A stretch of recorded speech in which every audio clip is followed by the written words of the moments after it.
Hi guys, have you heard? Populism is the shit. So let's jump on the trend quickly before it's over. Here's a guide on how to become a successful populist in 6 simple steps. But first, what even is a populist? Easy.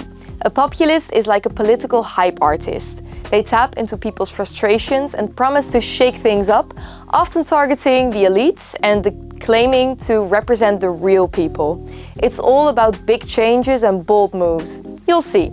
Let's dive into the magical world of populism. Take advantage of an unhappy population.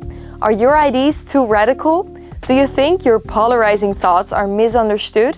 Don't worry, just wait until the government messes up and tell the citizens how good you are in contrast to those neglectful ones.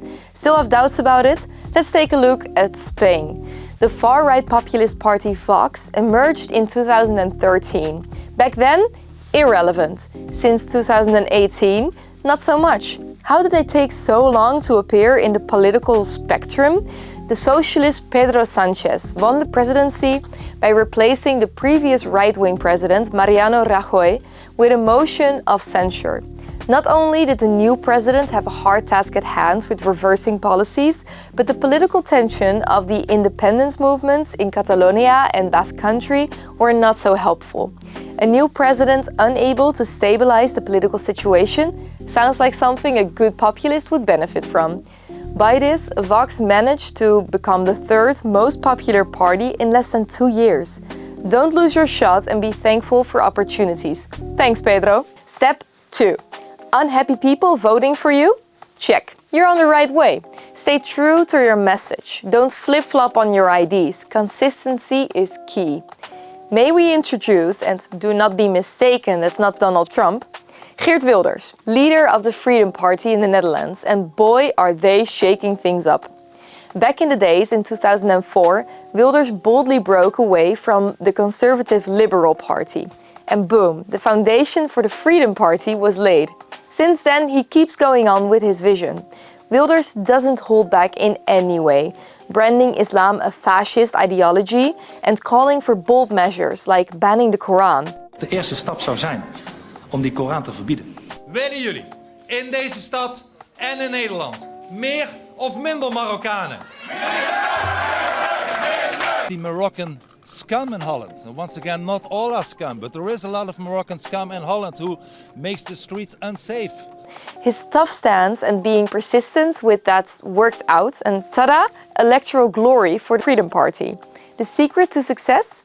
Despite the heat, Wilders stays focused. Always on his mind is his vision for a Netherlands free from Islamization and unchecked immigration.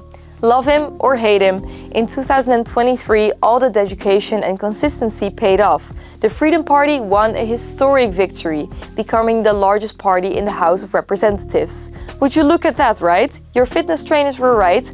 Consistency pays off in the end. Step 3. Next up, a classic populist move. Make it emotional. Frame it as us, the real people, versus them, the out-of-touch elites. Thank us later. Populism in Poland isn't just about rallying the people against the elite. It's a theatrical performance where politicians put on the cape of Superman, protecting the neglected while demonizing opponents like the previous government, the EU, and even TV stations or whoever is there. Now, may I introduce Jarosław Kaczyński, leader of the past leading party, Law and Justice, promoting national pride and dividing the Polish between his supporters, the real people, and, well, everyone else who dares to disagree. This drama is not just for show. Creating chaos and polarizing emotionally helps to target minorities like immigrants and the LGBTQ+ community. No one is more dangerous than minorities of less than 10% of your population. Step 4. Stay juicy, stay present, get everyone to talk about you. Use bold statements, grab the attention, be the center of the news. Bad news, good news, no one cares. Provocative, good. Attacking other parties verbally, even better. Alright, now we're about to spill the tea on what went down with the public broadcaster TVP in Poland.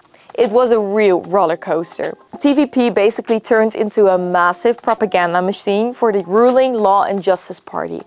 Instead of keeping it real, they served up a hefty dose of propaganda for a good 8 years. And guess who they were targeting? Our dear grandmas and grandpas in the smaller towns, hitting them with scare stories about the EU, LGBTQ+ communities and immigrants. Talk about playing dirty to score those law and justice votes. But hold on to your hats, because here's the fun part. TVP wasn't just a tad biased, it's off the charts biased. Like, seriously, we've never seen anything like it. And since peace took over in 2015, it only got worse. TVP had a chokehold on the Polish media landscape. So when it comes to populism, TVP in Poland is like the poster child. It's a prime example of how the media can get tangled up in politics. Additionally, TVP was a big fan of Donald Tusk. They mentioned him more than 1,000 times. And one day he was even mentioned 41 times in one day. Step 5. You're nearly there. Can you already feel the power? Now blow up on the media. Stay super active so people always see you. The more you're seen, the more people listen. Someone who for sure knows how to do that is again our beloved Dutch Trump, Geert Wilders. Cuddling cats to stay present in the media? Well, could be worse, right? Forget official party pages, Wilders handles all communication himself. Why? Because he knows the rules of the media game. Controversy sells, so Wilders cranks up the volume with bold statements and personal attacks. Spotlight's on him, of course. It's all about staying in the headlines, even if it means playing louder and louder. But here is the twist. Wilders isn't just about stirring the pot, he's a master at knowing his audience. On Twitter, he taps into populist themes like anti-Muslim, anti-EU and anti-elites, tailored perfectly for his followers. Take, for instance, his use of the fictional characters Henk and Ingrid. These characters represent the average Dutch couple, embodying the idealized version of ordinary Dutch citizens who feel marginalized by elites and threatened by immigrants. Think of them as the Ken and Barbie of Wilders' world, but with more windmills and cheese. And boy, do his followers eat it up. They share his message far and wide, adding their own radical flair to the mix. Step 6. So, like Wilders, you have all the presence in the media. Then let's go to the last step. Create your own bubble in social media. What's better than people who think like you to reinforce your unverified thoughts? It's not magic, it's the power of the algorithm.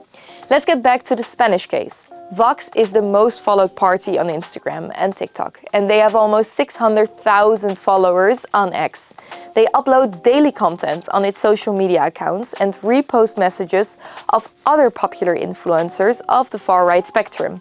Their provocative messages against minorities, the socialist government, and the moderate right wing are designed to outrage the youth. Sooner than later, the inbox of their followers become a seedbed of similar ideas. The source of information doesn't matter. It doesn't need to be based on any official document if you repeat it with a strong language. Remember, you don't need a source, but a repost. Congratulations! You have succeeded in becoming a serious populist. Let's start world domination next. Okay guys, on a more serious note, populism can be like a fireworks show. Dazzling and exciting at first glance, it shakes things up and appears to give power to the people.